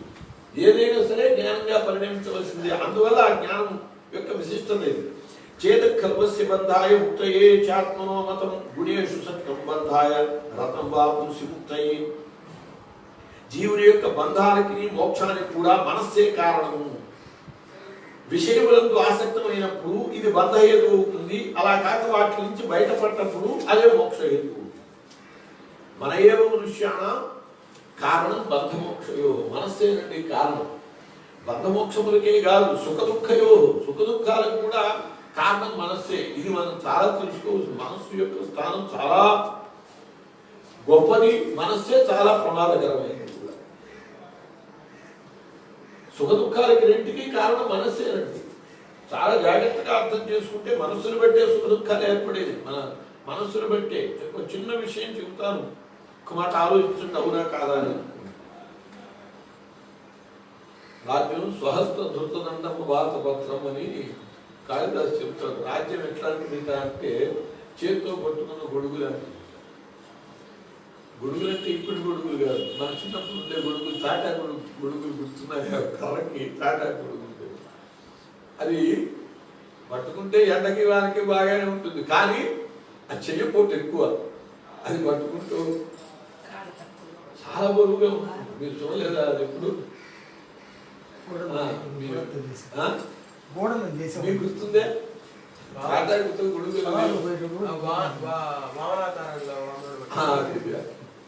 అది క్లాసు తర్వాత గోడ అట్లా ఇవన్నీ ఇవే పెట్టుకున్నాక వాటి గురించి మళ్ళీ సర్దుకుంటూ ఉంటాం. ఇవన్నీ ఎవరికి తెలియదు. కాబట్టి మనస్సే కారణము, సుఖ దుఃఖాలకు మనస్సు కారణము అనేది అది ఒక మాట జాగ్రత్తగా వివరిస్తాను, గ్రహించండి. ఎందుకంటే ఈ జ్ఞానం చాలా అవసరం. మనస్సు యొక్క స్థితిని మనం తెలుసుకోవటం చాలా అవసరం. లౌకికంగా మనకి మనం అనుభవించే విషయాలే, కానీ మనం ఆ కోణంలో ఆలోచించాలి. మనస్సే సుఖ దుఃఖాలకు కారణం అనేటటువంటిది. ఒక ఆమె ఉన్నది, ఆమె పాపం ఒంటరిగా ఉంటుంది. మధ్యాహ్నం 2 గంటలు అయింది. వంట చేసుకుని తినడానికి సిద్ధంగా ఉన్నది. ఆమె కూడా వేసుకున్నది, వడ్డించుకుని తింటమే. కడుపు మండిపోతుంది. 2 గంటలు అవుతుంది కదా. తిందాం అనుకుంటూ ఉండగానే తలుపు తిప్పాడు. తలుపు తీసేటప్పటికి ఈమె బియ్యం, అంటే ఈమె వీళ్ళ అమ్మాయిని వాళ్ళ అబ్బాయికి ఇచ్చారు. తలుపు తీయగానే వచ్చాడు. అక్కయ్య గారు, ఏ కోర్టు పని మీద వచ్చాను, హడావిడిగా పరిగెత్తాలి, ఏదో 2 మెతులు పెట్టండి తిరిగిపోతాను, చాలా అత్యవసరమైన పనిలో పరిగెత్తుకొచ్చాను, ఆఖరికి తట్టుకోలేక. ఈ పరిస్థితి ఎట్లా ఉంటుందంటే అల్లాడిపోయింది. చీవిడి దుంపగా కర్మకాలు ఇప్పుడు వచ్చే తయారవాలా, అయినా నాకు బుద్ధుండక్క లేదా, ఒక అరగంట క్రితం ముందు తిని ఉండొచ్చు కదా అని తనని నిందించుకుంది. వాడిని నిందించుకుంది. వాడు ఆచుకు తింటుంటే ఏడ్చింది. కడుపు నిండా ఏడిపోయి అట్లా మొత్తం ముడుచుకు తిరిగిపోయాడు వాడు. చాలా దుఃఖించింది కదా. మరుసటి రోజు కూడా ఇట్లాగే చక్కగా వండుకున్నది, తిందాం అనుకుంటూ ఉన్నది. నిన్న 2ంటికి దాకా ఉన్నాము, ఇవాళ పెద్దగానే తిందాం అనుకున్నది 1:30 అయింది. పెట్టుకుని తిందాం అనుకుంటున్నాగానే మళ్ళీ తలుపు కట్టారు. తలుపు తీసేటప్పటికి ఎవరు? వాళ్ళ అబ్బాయి అమెరికా నుంచి వచ్చాడు. ఏంటన్నా ఆయన? అమ్మా చెన్నైలో పనులు వచ్చానమ్మా, ఒక మాట నేను చూసి వెళదామని వచ్చాను అని అన్నాడు. అట్లాగా ఆయన పాప విమాన ప్రయాణంలో ఎప్పుడు నేను బయలుదేరావో, తిండి తిన్నావో లేదో రానైనా ముందు అన్నం తిను. అమ్మ స్నానం తర్వాత చేయొచ్చు నాయన, ముందు అన్నం తినరా, కడుపు మాడిపోతూ ఉంటుంది విమానంలో, అన్ని అడ్డమైన తినేవాడివి కూడా కాదు, అన్నం తినరా నాయన అని చెప్పి వాడిని కూర్చోబెట్టి అన్నం పెట్టింది. అన్నం పెడుతుంటే వాడు తింటుంటే, నిన్న వాడు తింటూ ఏం చేసింది, కానీ ఇవాళ వీడు తింటుంటే ఇంకా వడ్డిస్తుంది. చిన్నాయన అదేంటమ్మా నీకు లేదు? నాకు ఆకలి లేదురా, ఈ పూట పొద్దున కాస్త అదింత్రి అనిపించింది, అందువల్ల హాయిగా కడుపు నుండి తిన్నాయినా, నాకేం ఆకలి ఇప్పుడు తొందర లేదు అని చెప్పి కొసరి పెట్టి వాడు తింటుంటే ఆనందించింది. ఇదే సమయం నిన్న ఇదే గిన్నె అన్నం, ఇదే విస్తరాకు, ఇదే మనిషి, కానీ నిన్ననేమో ఏడుస్తూ పెట్టింది, తిట్టుకుంటూ పెట్టింది, ఇవాళేమో ఆనందిస్తూ పెట్టింది. ఏంటి కారణం?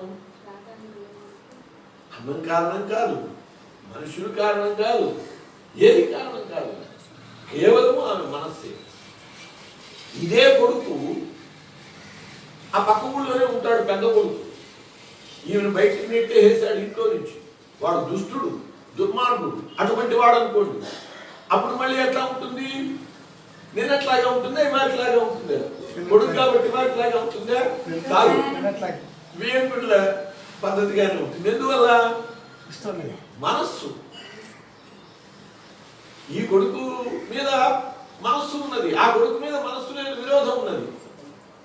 కాబట్టి ఇక్కడ అన్నము కారణం కాదు, కడుపు కారణం కాదు, విస్తరి కారణం కాదు, సమయము కారణం కాదు, కేవలము మనస్సు. ఆ మనస్సు కారణంగానే ఈ సుఖ దుఃఖాలు ఏర్పడుతుంటారు. ఈ బంధమోక్షాలు కూడా అంతే, ఏదైనా అంతే. మనస్సు చాలా ముఖ్యమైనటువంటిది. గుణదోషాల విషయంలో కూడా మనస్సే ప్రధానం. పరస్త్రీ అలా ఉంటుంటే కాస్త 2 నిమిషాలు ఎక్కువ తేలిపాలి చూశారనుకోండి, అది పాపమే, దోషమే. కాస్తంత దగ్గరగా వెళ్ళాడు అనుకోండి, అది కూడా దోషమే కదా. జమదగ్ని భార్య ఏం చేసింది? రేణుక అది ఎవడో గద్దలు స్నానం చేస్తుంటే కాస్త అలా చూసింది. నిజంగా ఎంత భోగం వీళ్ళది, ఆ జలక్రియలు అద్భుతంగా ఆడుకుంటున్నారు అని అనుకున్నది. అన్నంత మాత్రాన ఆమె పాతికొచ్చే భంగం ఏర్పడింది. అందువల్ల ఆమె తలకాయ నరికేసేది జమదగ్ని. కాబట్టి ఆ మాత్రం కూడా దోషమే. ఎక్కువసేపు చూడటం దోషమే, దగ్గరికి వెళ్తాం కూడా దోషమే. కానీ అదే స్త్రీ కళ్ళు తిరిగి పడిపోయింది. వెంటనే అదే పురుషుడు ఆమె అమాంతం ఎత్తుకుని తీసుకొని ఆసుపత్రిలో తెచ్చాడు. వీడిని దుర్మార్గుడు అంటారు. దగ్గరికి వెళితేనే, ఎక్కువసేపు చూస్తేనే తప్పన్నామే నిన్న, మరి ఇవాళ అమాంతం ఏకంగా ఎత్తుకుని తీసుకెళ్లాడే, శరీర స్పర్శ జరిగిందే, తప్పించుతామా? ఎందుకు? అక్కడ వాడి మనస్సు వేరు, ఆ దృష్టి వేరు, ఇక్కడ వీడి మనస్సు వేరు. అందువల్లనే ఆంజనేయ స్వామి సుందరకాండలో సీతాదేవి కోసం వెతికాడు కదా. అమ్మా మీరు సమయం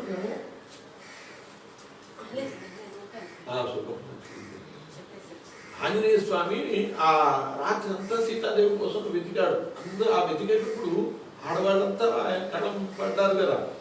ఓ ఇష్టం వచ్చినట్టున్నారు, అర్ధనగ్నంగా కొందరు, నగ్నంగా కొందరు, వాళ్ళ మీద వీళ్ళు పడి వీళ్ళ మీద వాళ్ళు పడి నానా రమసగా ఉన్నారు ఆ రాత్రి వాళ్ళందరినీ కూడా. అందువల్లనే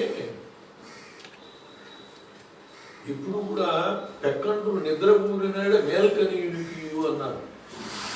ఇది మధురాహారములు పెట్టండు నిద్రకూడిన మేల్కని కార్యాలోచనము తెరవు చనదొక్కడికి. అందరూ నిద్రపోతుంటే ఒకడు మెలుకుంటూ ఉండటం మంచిది కాదు. ఆంజనేయ స్వామి అలా చూసి అనుకున్నాడు, నేను చాలా తప్పు చేశానేమో వీళ్ళ యొక్క అక్కడ బ్రహ్మచారినిట అన్య పురంధుల గాత్రమర్మము పక్కకు చూసి వాళ్ళ మర్మావయవాలన్నీ కూడా కలబడ్డాయి, నాకు చాలా పాపం వచ్చిందేమో అని చెప్పి అనుకున్నాడు. అనుకుని వెంటనే ఆయన సమాధానపడ్డాడు, మనోహి సర్వేషాం ఇంద్రియాణం. ఇంద్రియముల ప్రవర్తనలో మనస్సు కారణం. తక్షమే సుస్థితామతి, నా మనస్సులో ఎటువంటి చెడు లేదు, అందువల్ల నాకు పాపం రాదు అని నిశ్చయించాడు. నేను ఏ తప్పు చేయలేదు. నేను ఎందుకు వచ్చాను? సీతాదేవిని వెతకడానికి వచ్చాను. ఆడ మనిషిని ఎక్కడ వెతుకుతాం? ఆడవాళ్ళలో వెతకాలి కానీ మగవాళ్ళలో ఆడ మనిషిని వెతకలేం కదా. కాబట్టి ఇట్లా నేను ఆడ మనుషులను చూడటం కూడా తప్పు కాదు. ఇంకొక ముఖ్యమైన నిర్ణయానికి వచ్చాడు. అయినా ధర్మస్వరూపుడు రాముని యొక్క కార్యంలో ఉన్నటువంటి నాకు పాపం అంటే ఎంత అద్భుతమైనటువంటి ఆలోచన చూడండి. ఆ విధంగా అదే చెప్పాడు తప్పుడు. ఎంత ముఖ్యమైన విషయమో చూడండి.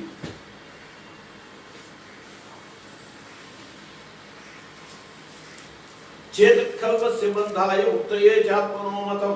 జీవుని యొక్క బంధాలకి మోక్షాలకు కూడా మనస్సే కారణం.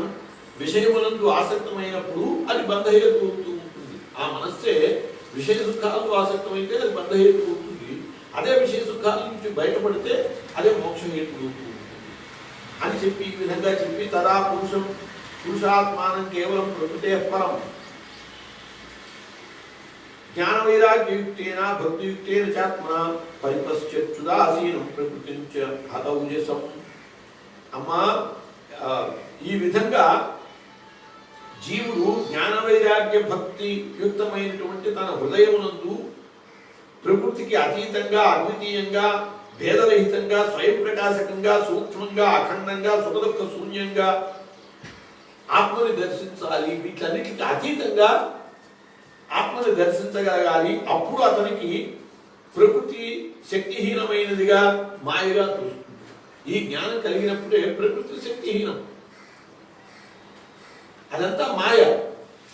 దృశ్యం తన్నశ్యం. ఈ విధమైనటువంటి జ్ఞానం కలుగుతుంది. యోగులకు మోక్షాన్ని సిద్ధించడం కోసం సర్వాంతర్యామైనటువంటి శ్రీహరిని అనన్య భక్తితో సేవించటమే సౌప్రదమైనటువంటి మార్గము.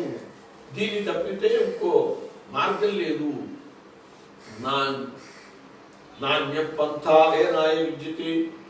కాబట్టి దానివల్ల జ్ఞానం కలుగుతుంది అని చెప్పాడు. ప్రసంగవజనం పాశమాత్మన కవయో విదు సైవ సాధు శుక్తో మోక్షద్వారం పాదృతం. మానవుడు దేహం నుండి అమితాశక్తిని ఏర్పరచుకునేటట్లయితే అది అతనికి దృఢమైనటువంటి బంధహేతు. అలా కాక ఆసక్తిని అతడు కనుక సత్పురుషులందు సత్సంగమునందు కనుక ఉంచేటట్లయితే అది మోక్ష ప్రాప్తికి మార్గం చూపేది.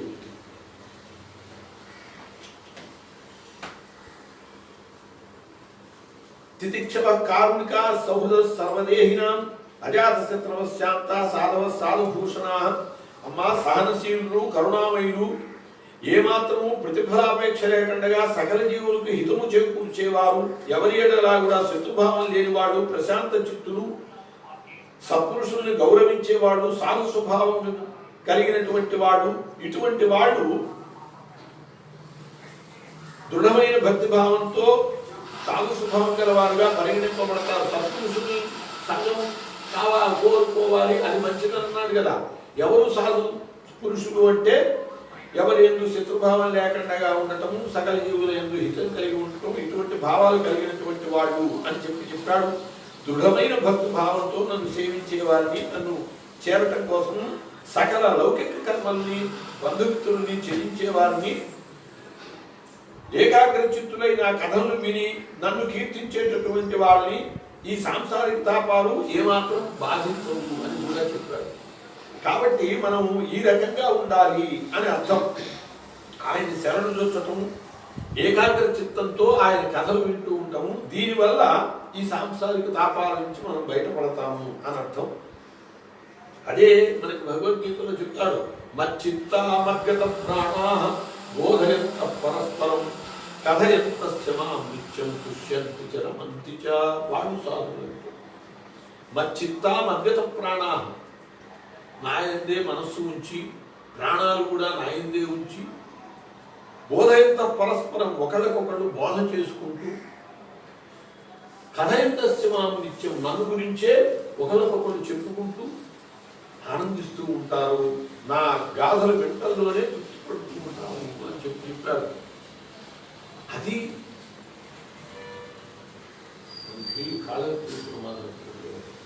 చాలా అద్భుతమైన పద్యం ఉంటుంది. ఈ చిత్తామగ్రత ప్రాణాలు అనే దానికి నిదర్శనంగా కనపడుతుంది. ఆయన చెప్తాడు, చూడని చిత్రము పత్ర పుష్పముల కంచుంజేరనే చెంచు కంట్రోడల్ సేవ కథా రహస్యములకు పోరాడుతుంబోచో కూడం వచ్చి తదీయవాదముల చిక్కులు తీర్చుకో పట్టడ క్రీడా కానన వీటికాగ్ర సుఖశారీ కిన్నర ద్వంద్వములు అంటారు. పూలు కోసుకోవటానికి వచ్చి ఆడవాళ్ళు పత్ర పుష్పముల కంచుంజేరనే తెంచుకని క్రోడలు భగవత్ సేవ కోసం పూలు కోసుకోవటానికి దానికి వచ్చిట వాళ్ళు ఏం చేసేవాళ్ళు, సీరియల్ కథలు చెప్పుకునేవాళ్ళు కాదు. ఏమే నిన్న ఏం జరిగింది, నేను వెళ్ళలేదు, వాడు ఏమయ్యాడు, విషం పెట్టిందే చచ్చిపోయాడా, ఇవి అడిగి తెలుసుకోవటం కాదు. వాళ్ళు ఏం చెప్పుకునే వాళ్ళ భగవత్ లీలల గురించి చెప్పుకుంటూ ఉండేవాడు. మా అలా చేశాడమ్మా భగవంతుడు అప్పుడు అంటే, అయ్యయ్యో కాదే ఆయన ఇదిగో ఎందుకు ఇలా చేశాడు అని అంటే వాళ్ళిద్దరూ అట్లా వాదించుకుంటూ ఉంటే వాళ్ళ ఇళ్లలో ఉండే చిలకలు వచ్చి వాళ్ళ సందేహం తీర్చిపోతూ ఉండేవి. అంటే ఆ ఇల్లు నిరంతరము ఇవే చర్చలతో ఉండేదన్నమాట. వీళ్ళు చర్చించుకుంటే ఉండేటటువంటివి చివరికి వాటికి కూడా వంటబట్టాయి, చిలకలు కూడా వంటబట్టి వీళ్ళ సందేహం అవి బాగా సాధన చేశాయన్నమాట. అసలు వాళ్ళకంటే కుసలు వాళ్ళకి బాగా తెలుస్తూ ఉంటుంది. కృష్ణ పరమాత్మ భగవద్గీత ఉపదేశించాడు. ఎవరికి ఉపదేశించాడు, ఎవరెవరు విన్నారండి భగవద్గీత? భగవద్గీత విన్నది ఎవరు? సంజయుడు.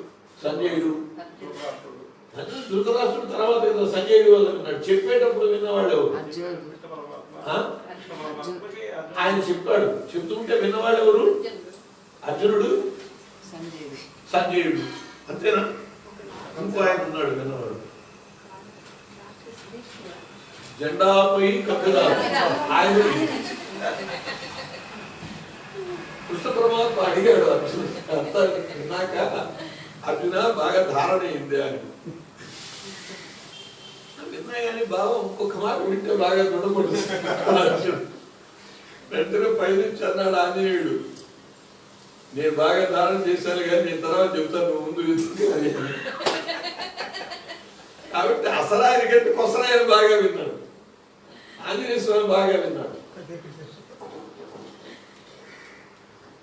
కాబట్టి అట్లా కపిలుల వారు అన్నమాట, నా కథల్ని వింటూ అటువంటి పరిస్థితిని పొందుతారు.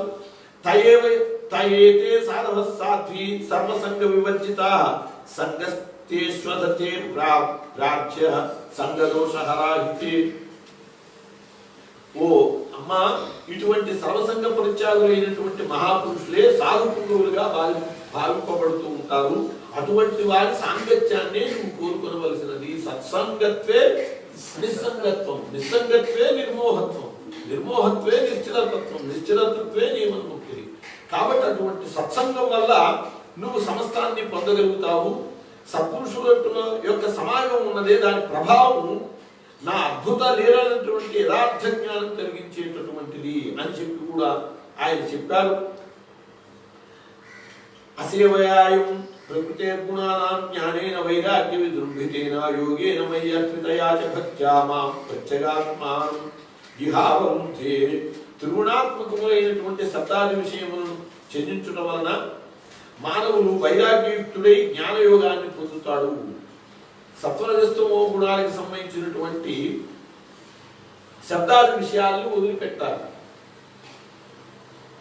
ఆయా గుణాలకు అనుగుణంగానే ఇవన్నీ ఉంటూ ఉంటాయి. వాటన్నింటినీ త్యజించినప్పుడు నా యందు దృఢమైనటువంటి భక్తి నిలబడి ఈ జన్మలోనే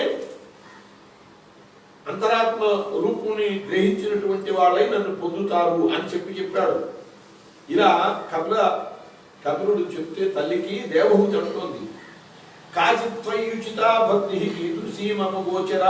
నాయన